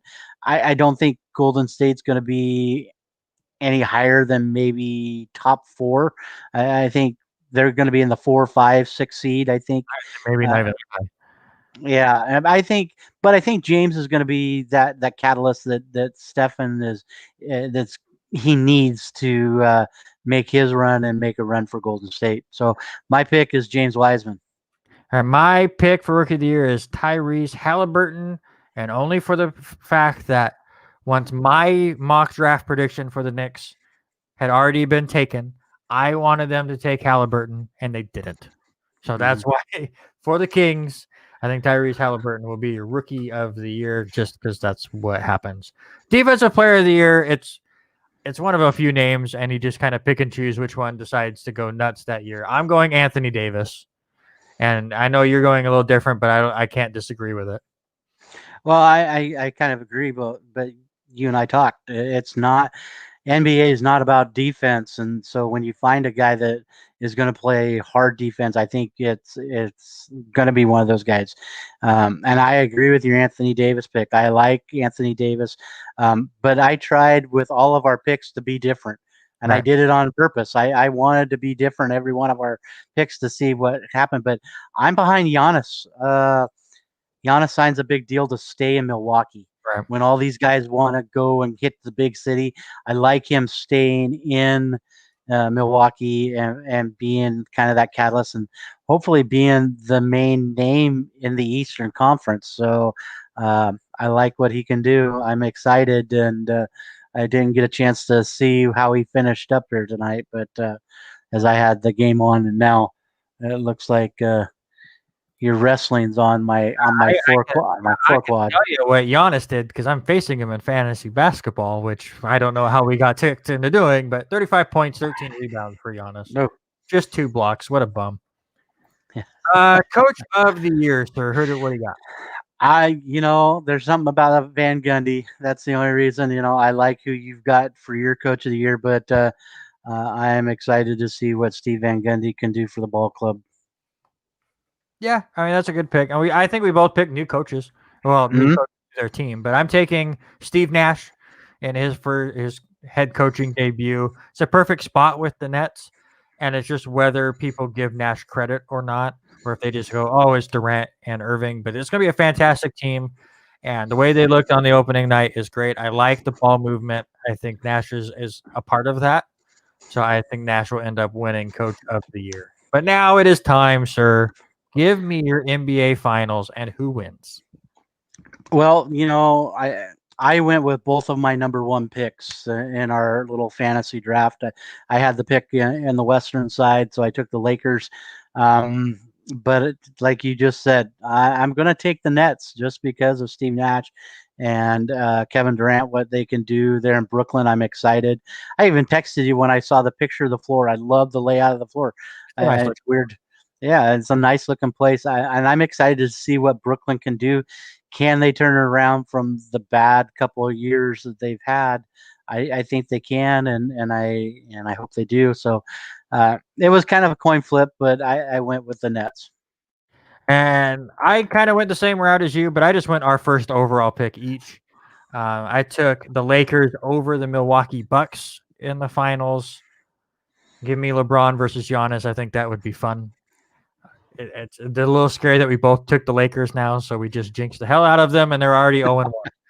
So Oh yeah, They did not look in rhythm from the highlights I watched. The Clippers just looked They never. too.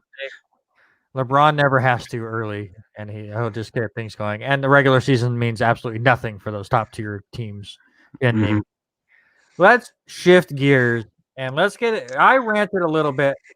Luckily, we moved this show to Wednesday, so I had time to kind of calm down. If we did this show Sunday night, 4-letter words were going to go everywhere. You've had an extra week because we were going to have this rant last week, but we were just running short on time and we wanted to give everything else on the show its due. So we moved this rant to this week, which works out perfect because we have less to talk about. So, Robert, it is time for your first ever Robert rant. I'm going to give you the floor and then I'm going to debate you because I disagree with your rant. Well, listen, I mean, we're all about history. We want to keep things somewhat the same, and baseball especially with us, and we've talked about it for many years. The idea of the history, the idea of the stats, and the whole thing with now the Cleveland Indians going to drop their name. I'm sorry. They've had that name for 103 years. It's the same thing with what happened with Washington.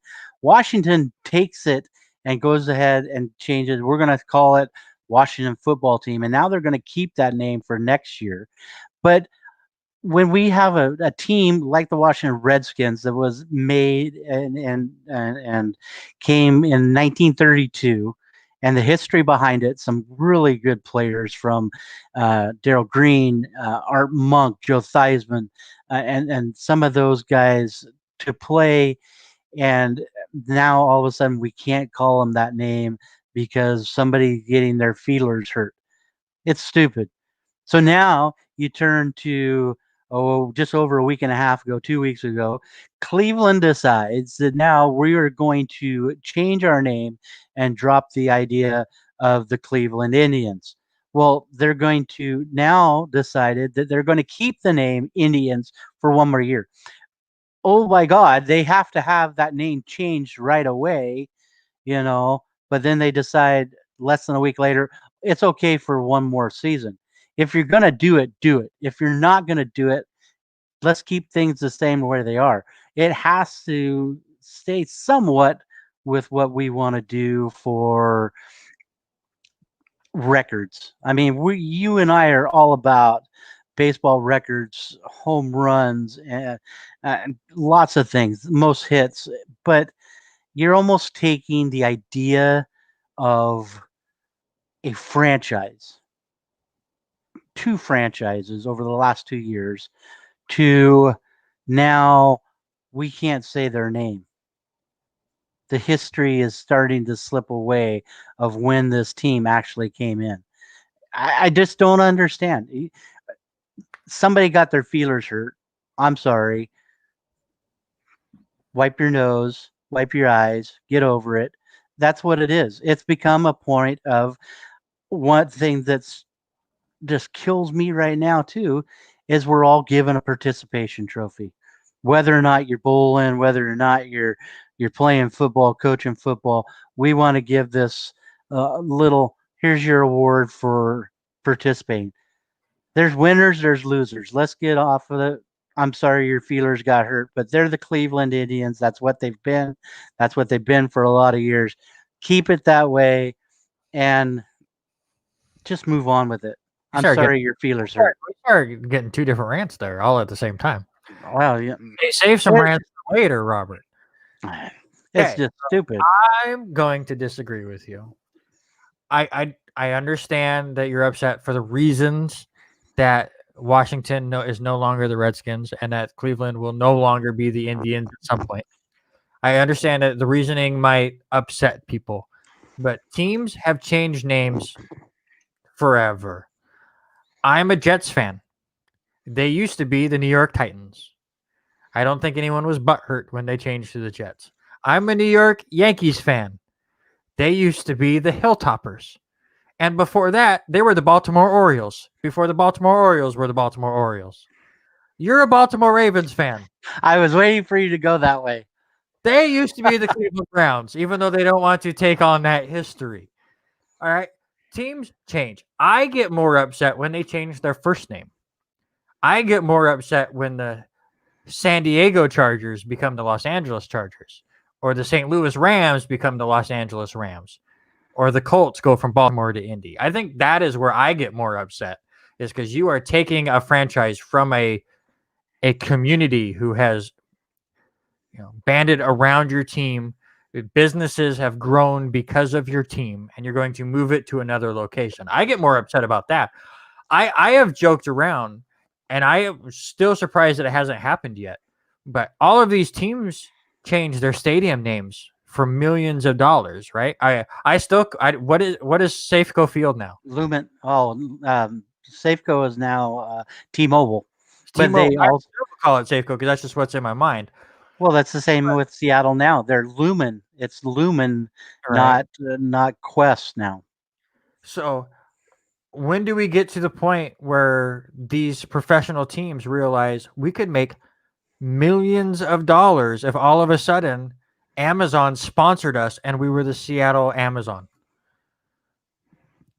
or the Baltimore Dominoes, or we are just change their nickname to whatever sponsor wants to pay them the most millions of dollars. NASCAR's main series has changed what they call their main series so many times in the last 20 years based on what sponsorship they get, that you just get used to it. And now they're just the Cup Series because they have too many different. They've broken up the sponsorship into multiple. Well, So they just need to go back. part of the year. Yeah, they just need to go back to the Winston Cup. I'm sorry. It was about smoking cigarettes back in the 80s and 60s, I the don't. 70s. I mean, Winston was a huge sponsor. Winston, I don't think can afford it anymore. But no, you make a great point, and you say that with them changing their first names. What about all the affiliates in the baseball? And you and I are more of baseball, and with all the baseball teams with their triple A and their double A affiliates changing. Okay, well, one year you're a Zephyr and you're with the New York Mets affiliation, but now next year you're changing to the Houston. I mean, they're constantly changing those Right. every year. Hey, Spokane's getting one. Well, yeah, who are they now? So they moved from the 2 to a 3.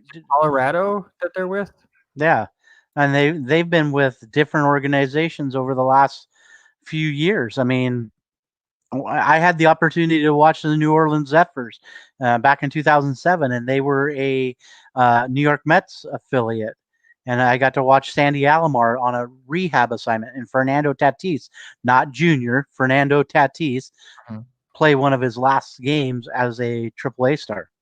So here's my thing. Like, I get it. Like, people are going to get upset because the name is going to change, and it's obviously for people, as you said, getting their feelers hurt and finding it offensive. And usually it's people that aren't in that group that are getting offended for that group. And I get it, and I understand that. But I'm sorry. It's a name. Change it. Change the Jets. Change the Yankees. I don't care. Let's have some fun. You're talking about minor league baseball teams. They're having fun with their team names.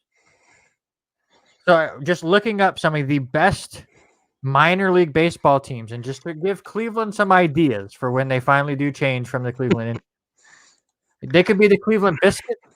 We have a Biscuits team in minor league. The Baby Cakes. These are all legit minor league teams that you can play for. The Yard Goats. This is fun. You can have some real fun. Can you imagine some of the baseball hats that come out with these guys? I mean, our buddy Jimmy Maydol gets some whacked out like hats, and some of them are really weird with some of the team names on it. So you have the Akron Rubber Ducks or the Jacksonville Jumbo Shrimp. It's a name. Have fun with it. Well, I think the main one for me is what Cincinnati did. They were all about having to change that name, and they needed to get it changed. But then they decided a week later that they're not changing it. Cleveland, you mean? Because of this. Yeah, the Indians, because of this. And they didn't want to have to change all their logos, change all their Indian stuff, and they could keep selling stuff through the 2021 season instead of suck it up, bite the butt. And that's why I'm surprised teams don't do this, because it would make them this. If the Yankees changed their team name, I'd have to buy new stuff. I have a sweatshirt or a sweater that Haley got me for Christmas that is which is of the a nice sweater. It's a nice nice sweater, sweater. but it is of the old Jets logo, which is fine with me because it's not that much different. And it's of Eric Decker of all people, which was only on the Jets for a few years. But if they made a big change, then people are going to go out and buy all the gear. That's why basketball every year comes out with 5 different jersey combinations that the players wear because they're going to get fans that are going to buy all 5 different variations of that jersey. And that's what we But saw. We talked about it a couple weeks ago with the cool look that the NBA players are bringing out this year. It's so they can sell more jerseys. yeah.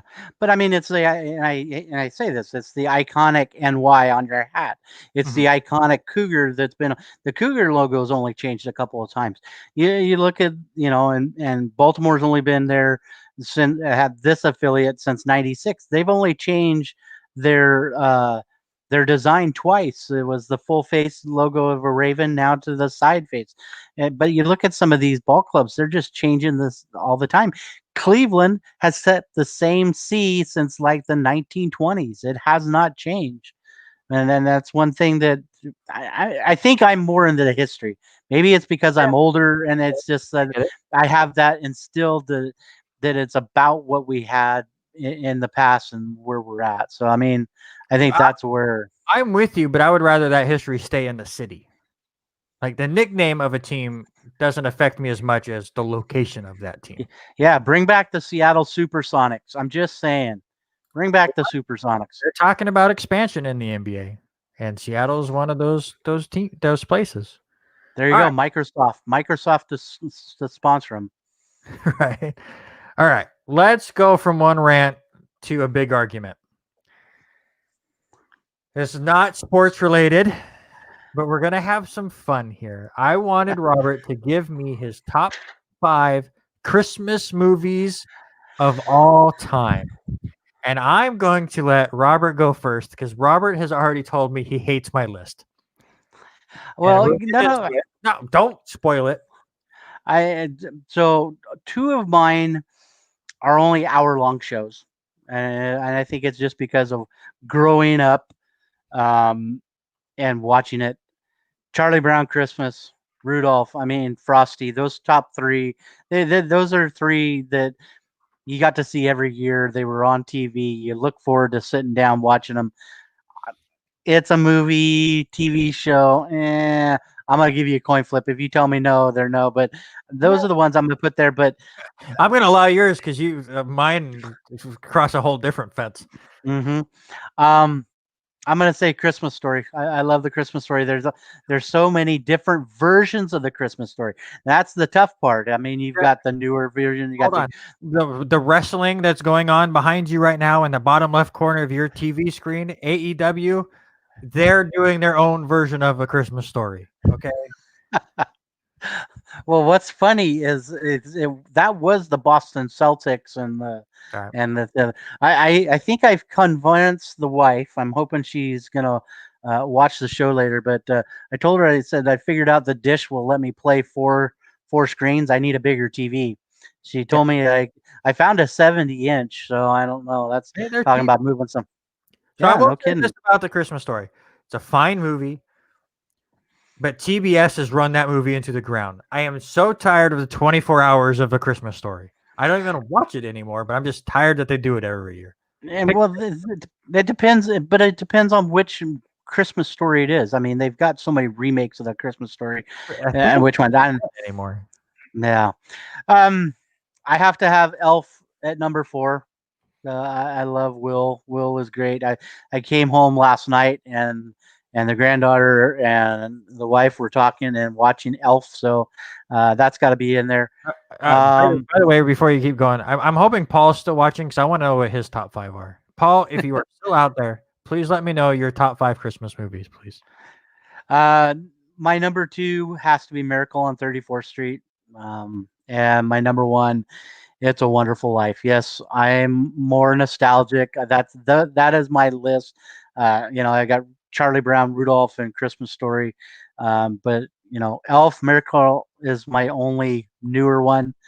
Um, but I'm all about the nostalgia. I want to see those old black and whites and the first introduction of color with some of these movies. And at least I'm not watching these things that are what is it, A&E or whatever station that the Hallmark channel. That's what it was. There you go. That's the same plot line for all those all the It's time. the same plot line. They the old Boggle game. Where you shake Mhm. up the game and you get the word. That's what they do with the actors. Is they just shake them up and okay, these 3 actors are in this movie that we're retelling for the 30th time. All right, my top 5. You were talking about nostalgia. Mine is pretty nostalgic. Most of these I grew up with, and I think that's why they're on my top 5. Elf is an exception, but I'm not a huge Will Ferrell fan. But I've found that Christmas movies nowadays are terrible. When was other than Elf? Name the last good Christmas movie that is Yeah. like the new Grinch wasn't that great with Jim Carrey. I wasn't a big No. fan of that one, and I can't even think of anything else. It's just we're stuck on the nostalgia. Hey, my mom is with you. She loves it. I Yep. I knew I she can't and go. I were on the same wavelength. I mean, I want to know my mom's top 5 too, because she's gonna hate me in a minute. But my number 5 is the Santa Claus. All right, Tim okay. Allen. I just rewatched this the other day, and I found it funny. I tried to get my 3-year-old to watch this movie, and she tells me, I go, but Santa Claus is in it. I don't want to watch Santa Claus. I just want him to deliver me I just want my presents. Like no. But I like this movie. It's cute. It's a fun, Tim Allen becomes the Santa Claus and is fighting for his son. It has that whole moral compass and stuff. So I like that movie. Number 4 is a super classic of mine, and they kind of run the series into the ground. But Home Alone is a fantastic Christmas movie. And if you want to go through all of your checklists of what makes a Christmas movie, Home Alone hits all of them. It's during Christmas, it's about family, and the main character has he grows as a person, right? Perfect Christmas movie. Has great Christmas music and everything. Number 3 is the one where I know I've stretched the most. And it's one I didn't even think of as a Christmas movie until I started seeing it on lists, and that is Lethal Weapon. And it goes on there. They play Christmas music. You have the cop choir that is in this movie. It's a Christmas movie. It happens during Christmas. It counts. Just because it happens during Christmas, it counts.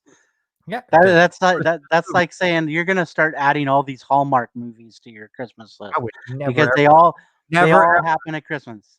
I would never That's ever what you're add a saying. Hallmark movie to any of my lists. Lethal Weapon's at least good.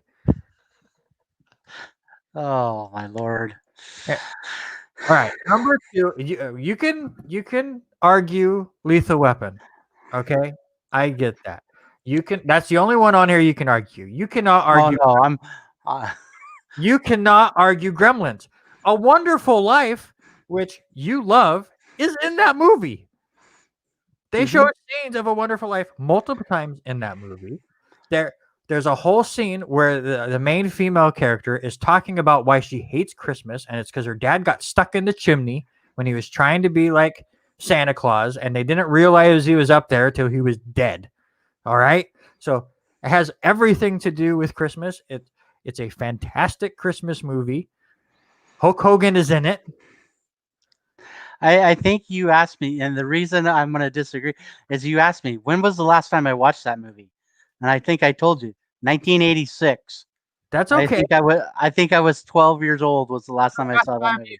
When's the last time you watched Rudolph the Red-Nosed Reindeer? I actually watched it the other night. Well, never mind. I recorded. I have grandchildren. I even recorded it.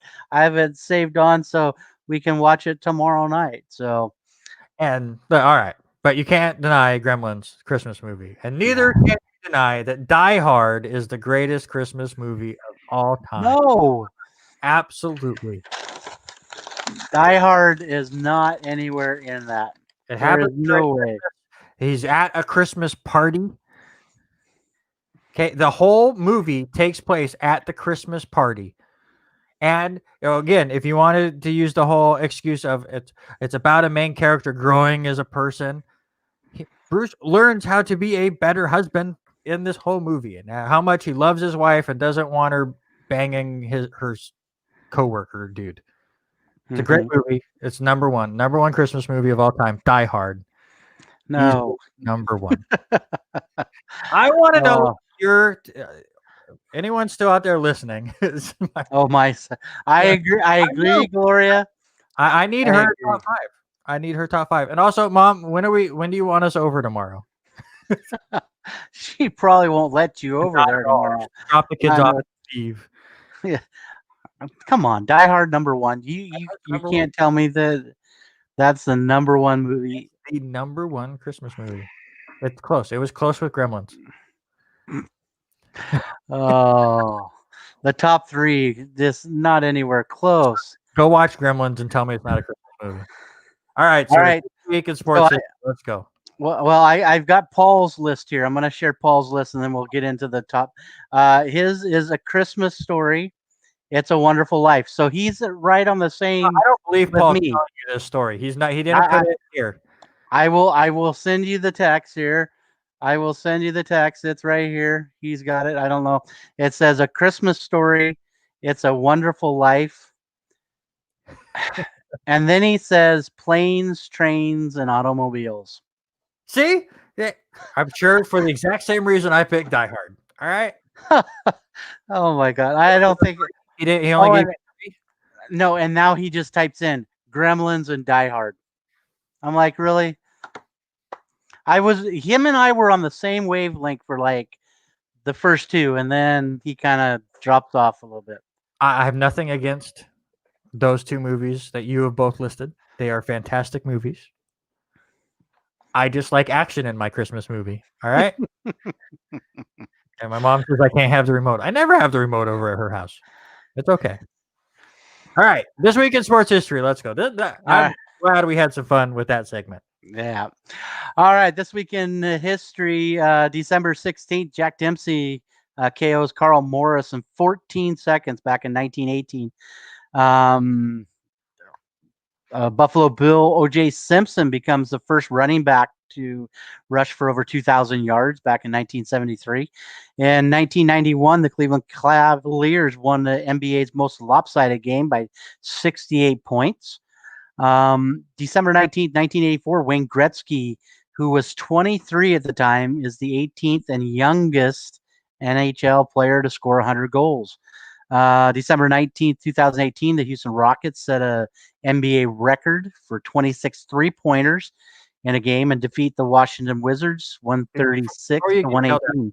100 points for Wayne Gretzky, not 100 goals. That would 100 points. That'd be a record.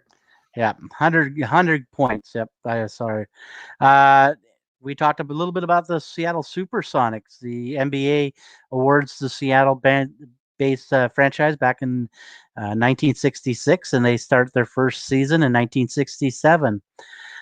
December 20th, 1985, sportscaster Howard Cosell retires from the TV sports after 20 years with ABC. This one kind of was crazy. Tom Landry in 1959 accepts the coaching job for the Dallas Cowboys and stays until 1988. The first season started in 1960, and he went 0-11-1, but he ended up finishing his career at 250 wins, 162 losses, and 6 ties with 2 championships. I think the one that we remember probably the most over the last few years has been on December 22nd, 2003. Brett Favre has an unbelievable game against the Oakland Raiders following the passing of his dad the day before of a heart attack. He goes 22 of 30 for 399 yards, 4 touchdowns, highest QBR of his career at 154.9. And the crazy part about that is he had 311 yards in the first half and 4 touchdowns in the first half. So good. And by the way, before we get going, my mom is giving me her list, and it proves me right. She has put It's a Wonderful Life, Rudolph, Frosty, Home Alone, which was on my list, and she can't even come up with a 5th one. Christmas movies are bad, which is why you have to get a little crafty and creative with your Christmas lists, like I do. I bet you your mom sits and I bet you your mom sits and watches the Hallmark Channel just like my wife does and watches the same ones over and over and over. She's stuck watching westerns because of Tom. Yeah, there you go. And one last one, December 23rd, 1972, and one of the greatest plays in NFL history. The immaculate reception from the Steelers come from behind and score in the final seconds and beat the Oakland Raiders 13-7. It was Oakland at the time. I had to think about which one. Oakland and not Las Vegas. But let's worry about the Indians changing their name. Let me tell you. All right, your trivia question. You told me I had to be nice. Yes, it is. It's Christmas time. Be nice. I know. And so, Christmas movie of all time. There you go. Well, if you miss this, then you have to change your order, and Die Hard is not even in the top 5. I'm not betting that at all. All right, I left a critical name out of one of the This Week's in Sports. The Cleveland Cavaliers won the NBA's most lopsided game by 68 points on December 17th, 1991. It was a 148-80 game. Who was the team the Cavaliers beat? At least you're doing it when I was alive, so I appreciate that. You told me I could stay in the 90s, so I stayed in the very, very low 90s. So I'm trying to think. So, like, you look at teams that were normally just terrible, and trying to remember where they were in the 90s. So the Nets were terrible later in the 90s, so I don't think it was them. I'm going to say it's the Dallas Mavericks. I'm just going to go off just what I believe were the worst teams in the 90s and hope that was the lopsided victory. So I'm going to say the Mavericks. Now, you are incorrect. Oh, well. It was the Miami Heat. And they won. It was 148-80. And the main person on that team was Steve Smith for Miami. If you remember back, then he played 20 full minutes during that game, had 15 points, 1 rebound, and 3 assists. Well, and looking back in 91, they were 24-58 that year. Were the Heat, so they were pretty bad. So my logic was correct. They were exactly the same record as the Mavericks, who I picked. So there you go. Do you have what is that? 5 in a row, 6 in a row? Where are we at now? That is 5 in a row. 5 in a row. I'm going to get one of these at some point. And I went way easy too. Easy. And I love your mom's comment. I hate that channel. Yeah, I do too. All right, sir, give us something to watch. I just got an inappropriate gesture about that channel, and I'm gonna go ahead and move on to my games of the week to watch. And for me, I'm being a Ravens fan, I have to watch the Miami and Las Vegas game. It is the game of the night on Saturday night on NFL Network. Miami has to lose. Baltimore's needing to get into the playoffs. The other one, and you and I talked about it earlier, it has to be Liberty and Coastal Carolina. It is a morning game, 9 a.m. Saturday morning. Get up early, have that pot of coffee ready to go. All right, my game of the week is Sunday Night Football, Tennessee at Green Bay. I think it's going to be fantastic. It's going to be a really, really good game. And on a personal note, again, I am in the fantasy playoff championship game, and my opponent has Derrick Henry, Aaron Jones, and Aaron Rodgers. So I'm hoping for a 3-0 game in this one. And, I could get up 100 points in my fantasy matchup and not feel comfortable. And also, go watch Gremlins. Just do it. Robert, come over. I own Gremlins on DVD. Come over. I will hand it to you. You can go watch it. I will wipe it with a Clorox wipe first so we be safe. But I want you to watch Gremlins for the first time in 25 years or whatever it was. That sounds about what, Leela wanting to watch Ghostbusters here not too long ago. We had to pull up Ghostbusters, but she only wanted to watch it just for the Stay Puft Marshmallow Man to walk through the city. That works. All right, so that will do it for this edition of the R&R Sports Report, our first of 2 straight episodes that you can only watch here on Facebook. What does he say? I also submit Trading Places. I like that movie. I wouldn't have thought of it as Christmas movie because they're too busy selling oranges.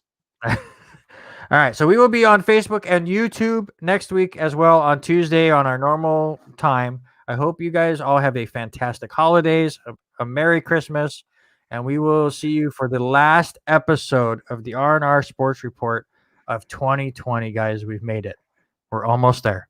We've almost made it through this year, and hopefully 2021 is better. Don't feed this year after midnight, and we will see you guys next Tuesday right here on Facebook and YouTube for the R&R Sports Report, you guys. Thank you so much. Merry Christmas, guys. See ya.